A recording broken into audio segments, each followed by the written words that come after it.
Assalamualaikum warahmatullahi wabarakatuh. Selamat siang pemirsa Ratas TV dimanapun Anda berada. Jumpa lagi bersama saya Agus Sudanto. Ya, pemirsa Ratas TV dimanapun Anda berada. Ya, Anda khususnya warga Kota Tangerang Selatan, Provinsi Banten, dan juga di luar itu ya. Kali ini kita berada di rubrik kesehatan. Ya, kita akan membahas soal istilahnya PA. PA ini patologi anatomi ya. Di samping saya ada seorang dokter cantik, ya, dokter dari Rumah Sakit Umum Kota Tangerang Selatan. Saya perkenalkan, yaitu Dr. Mike Marindawati, spesialis patologi anatomi. Beliau adalah dokter di klinik patologi anatomi Rumah Sakit Umum Kota Tangerang Selatan. Assalamualaikum, Bu Dokter. Waalaikumsalam warahmatullahi wabarakatuh. Apa kabar, Bu Dokter? Baik, alhamdulillah. Alhamdulillah. Terima kasih, Bu Dokter. Kita diberi kesempatan lagi ya Ratas TV untuk bisa berkunjung di RSU Kota Tangerang Selatan, dan kali ini ada di klinik PA ya, yaitu patologi anatomi. Ya, Bu Dokter, punten nih, ini kita ingin tahu nih, masyarakat juga ingin tahu tentang ilmu kedokteran, yaitu PA, patologi anatomi. Mungkin Bu Dokter bisa jelaskan ke pemirsa, ke masyarakat, apa sih PA itu, kemudian fungsinya apa, dan yang lain nanti gitu kan. Mungkin bisa dijelaskan dulu ke pemirsa, Bu Dokter, silakan. Ya, baik, terima kasih. Assalamualaikum warahmatullahi wabarakatuh. Waalaikumsalam warahmatullahi wabarakatuh. Tadi seperti yang sudah dikenalkan, saya Dr. Mike Marindawati, spesialis patologi anatomi. PA itu apa sih, gitu kan ya? Yeah. Jadi PA itu singkatan dari patologi anatomi. Nah, buat apa sih, gitu kan ya? Patologi anatomi ini adalah suatu bagian dari ilmu kedokteran yang nanti akan mendiagnosis suatu kelainan berdasarkan jaringan yang dikirim. Nah, jaringan ini bisa berupa jaringan setelah dilakukan operasi atau biopsi kecil. Nah, itu nanti akan diproses, lalu dilihat di bawah mikroskop untuk kami diagnosis. Pentingnya apa kita melakukan pemeriksaan patologi anatomi ini? Pemeriksaan ini adalah suatu gold standard dari suatu penyakit. Sehingga bila diagnosisnya sudah tegak, maka terapinya bisa lebih tepat. Baik, nah ini juga pemirsa ingin tahu, barangkali penyakit apa saja sih, Bu Dokter, yang bisa didiagnosis dengan alat ini gitu kan, atau di PA ini gitu kan, atau gampang kan awamnya nih seperti apa gitu, Bu Dokter, bisa dijelaskan? Ya, jadi penyakit apa saja yang bisa dilakukan pemeriksaan? Ya, jadi PA ini adalah memeriksa jaringan yang padat. Nah, ini padat ini dapatnya dari mana? Dari suatu benjolan yang abnormal yang ada di tubuh kita. Misalnya, apa itu? Tai lalat. Nah, itu juga, itu kan benjolan yang tidak semua orang punya gitu ya. Jadi suatu yang di luar normal dan itu bisa diperiksakan. Atau ada suatu tumor. Dimanapun tumornya. Dari atas sampai bawah, pokoknya dia suatu benjolan, itu nanti dilakukan biopsi namanya, nah itu nanti diperiksakan. Apa cuma tumor aja? Tidak juga. Tapi bisa juga suatu peradangan. Gitu. Kadang-kadang kalau kita radang, itu menimbulkan suatu benjolan. Nah, cuman kadang-kadang kan kalau secara kasat mata gini nggak tahu ini tumor atau bukan gitu. Jadi perlu dibantu dengan pemeriksaan PA untuk lihat di bawah mikroskop, oh ini tumor, oh ini bukan. Saya mau tambahkan lagi. Jadi PA itu selain memeriksa jaringan yang padat, itu juga dapat untuk melakukan diagnosis terhadap pap smear. Mungkin pernah dengar ya? Iya, pap smear. Pap smear. Perempuan ya, Dut ya? Jadi pap smear satu tindakan di mana nanti kita akan melakukan pengerokan gitu pada daerah genitalia wanita.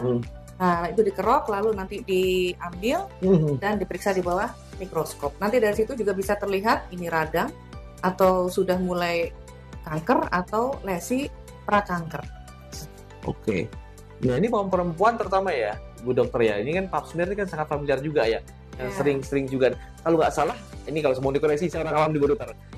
Ada pemeriksaan 6 bulan sekali atau berapa bulan sekali ya untuk yang pap smear itu ya, Dok ya? Kalau untuk pap smear itu biasanya kita lihat memang berdasarkan usia ya. Iya. Kalau dia belum menopause gitu ya, itu biasanya bisa dilakukan 3-5 tahun sekali gitu. Ini yang tidak terindikasi ada apa-apa ya, itu boleh dilakukan. Nah nanti kalau sudah menopause biasanya paling baik setahun sekali dilakukan pemeriksaan pap smear. Itu untuk mengetahui apa, Dok? Itu untuk mengetahui yaitu tadi apakah keluhan. Jadi kalau pada pap smear ini biasanya keluhannya itu ada keputihan, keputihan yang berbau, atau ada perdarahan. Nah setelah dilakukan pemeriksaan oleh dokter obgyn, jadi nanti dibuka pemeriksaan dalam dilihat, oh ternyata ini ada, kayak ada benjolan atau ada sesuatu yang aneh, itu diambil. Nah itu nanti diperiksakan secara dengan pap smear tadi. Nanti dari situ akan kelihatan ini radang saja. Karena infeksi entah itu bakteri, entah itu jamur atau yang lain-lain, atau dia tumor gitu. Iya. Oke. Nah, berarti dengan kata lain PA ini bisa untuk mendeteksi atau mendiagnosis penyakit lain juga dong, seperti tadi ya kanker, tumor dan lain-lain juga dong. Iya, betul. Jadi semua kelainan yang ada pada tubuh itu bisa diperiksa dengan PA. Kalau ke kami memang bentuknya dalam bentuk jaringan, tapi kalau ke lab PK dalam bentuk cairan. Jadi kalau prosesnya itu setelah dioperasi baru hasilnya dikirim di sini, Bu ya. Bu Dokter nanti meriksa itu ya. Betul. Ya, jadi bayangkan gimana gitu ya. Jadi misalnya nanti tadi kita melakukan operasi gitu, entah operasi kecil atau operasi besar, jaringan yang ada dikirim ke lab PA. Nah, itu harus dicemplungkan dulu ke dalam suatu cairan, namanya cairan formalin. Jadi nanti dimasukkan jaringannya ke dalam cairan formalin tersebut. Nanti kita proses, alat-alatnya di situ semua. Nanti jadi seperti ini slide-nya. Oke. Jadi slide ini nanti saya lihat di bawah mikroskop, baru saya diagnosis. Iya. Jadi bentar nih, maaf ya, bisa kita lihat tuh ya, nanti ke kamera bisa dilihatkan. Jadi nanti seperti ini ya. Yang pemirsa mungkin ini salah satunya apa tadi, Dok? Istilahnya, Dok? Slide ya, slide. Ini hasil dari proses jaringan-jaringan yang dikirimkan tadi. Jadi dapat diketahui, Dok, ini kira-kira penyakit apa gitu. Stadium berapa gitu, Dok ya? Kalau dari sini ya nggak bisa. Nggak bisa? Oh gitu. Nggak bisa. Kalau dari sini dilihat ya ini dukun kalau gini. Dukun. Oke, siap. Jadi ini memang perlu alat lagi namanya mikroskop ini. Jadi mikroskop ini nanti kita lihat di bawah mikroskop. Oh ini ternyata sel yang ganas. Oh ini sel yang jinak. Oh ini radang. Gitu. Oh ini kanker apa ganas atau tidak gitu, Dok ya? Iya. Nah, Dok, ini saya kembali ke pelayanan. Ini kalau salah tadi sempat kita off air, sempat kita diskusi bahwa dari TA ini ya, patologi anatomi di RS Tangsel ini juga melayani masyarakat untuk semua yang umum ya, buat BPJS juga umum dan lain juga, Dok. Betul, Dok ya? Nah kalau untuk BPJS tadi kalau salah Bu Dokter sempat sampaikan juga set of care itu bisa diklaim dengan syarat tertentu ya. Seperti apa, Dok? Jadi kalau aturannya memang klaim itu bisa turun bila ada hasil PA gitu. Ya itu jadi makanya apapun penyakitnya, misalnya berupa benjolan gitu, dan sudah dilakukan biopsi atau operasi besar, nah itu tetap harus ada hasil PA-nya. Misalnya apa, Dok? Yang bisa diklaim ke BPJS misalnya? Semua. Iya, jadi semua penyakit yang dilakukan biopsi lalu dikirim ke PA, ya itu semua harusnya bisa diklaim gitu. Yang penting BPJS itu ngelihat, oh penyakit ini misalnya dibaca klinisnya tumor ini gitu, ini harus ada hasil PA-nya gitu. Kalau nggak ada hasil PA-nya, mereka tidak bisa diklaim. Intinya bisa diklaim di BPJS di sini. Tapi juga pakai yang non BPJS juga bisa juga, Dok ya, pasti. Oh iya, bisa. Kalau itu bisa sih. Kalau ini secara secara sistem aja bahwa memang bisa diklaim kalau ada hasil PA-nya. Makanya pada rumah sakit yang melakukan operasi tapi tidak ada lab PA-nya, maka dikirim ke luar gitu. Alhamdulillah di sini sudah ada dok. Sudah, alhamdulillah. Sudah lengkap semua ya. Jadi kita sudah melakukan pemeriksaan, ada histopatologi, ada sitologi, itu bisa kita lakukan di sini. Luar biasa. Pemirsa, ini Rumah Sakit Umum Kota Tangsel, ini ada klinik ya PA ya. Jadi Anda ya yang mungkin yang nanti ingin memeriksakan ya, yang tadi yang Bu Dokter katakan, apakah Anda terkena kanker segala macam atau yang lainnya, ini bisa di sini gitu kan. Nah, Bu Dokter, punten, ini klinik PA sendiri di RS Tangsel sudah ada sejak kapan dok? Ya, alhamdulillah kurang lebih sih 2023 awal ya. Awal sih, awal. Dari 2023 awal. Iya. Dan alhamdulillah pasiennya cukup banyak ya dok ya, yang menggunakan klinik PA ini. Jadi sebenarnya pasien itu waktu sebelum ada lab PA itu sediaan di sini dikirim ke Rumah Sakit Fatmawati. Gitu. Untuk mendapatkan hasil PA. Karena sekarang kami sudah ada, alhamdulillah di sini, jadi nggak perlu lagi dikirim ke Fatmawati. Gitu. Sudah ada semua ya. Ini bagi semua di sini. Jadi semua apa tuh namanya? One stop shopping. One service. Gitu ya. Kita periksa di sini, dioperasi di sini atau biopsi di sini, diperiksa PA-nya di sini juga. Luar biasa. Pemirsa, ini bagian dari komitmen pemerintah Kota Tangsel Selatan dalam memberikan pelayanan yang maksimal kepada masyarakat. Nah, Pemkot Tangsel ya tadi Bu Dokter katakan sangat paripurna menurut saya. Ada semua kan, one stop service sih katanya kan, dari mulai awal sampai akhir. Nah, oke, Bu Dokter mungkin bisa dijelaskan juga sebelum kita akhiri Bu Dokter mengenai pasiennya. Pasien ini dari mana saja nih? Apakah memang mayoritas warga Tangsel, ada juga dari luar mungkin barangkali? Ya, jadi kalau yang utamanya sih memang yang warga Tangsel pastinya. Tapi kita juga tidak menutup untuk dari yang luar Tangsel. Jadi kadang-kadang kan yang rumah sakit swasta tidak ada PA-nya, itu dikirimnya ke sini. Nanti itu juga bisa BPJS, bisa juga yang umum, layanan yang umum. Jadi nggak terbatas untuk warga Tangsel aja. Jadi siapapun mau kok. Nah, ini jam prakteknya dok. Nah, kira-kira jam prakteknya hari apa, jam berapa, supaya masyarakat tahu nih. Jam prakteknya hari Senin sampai hari Jumat ya. Senin sampai Jumat. Khusus untuk ada namanya kita pelayanan FNAB itu hari Rabu.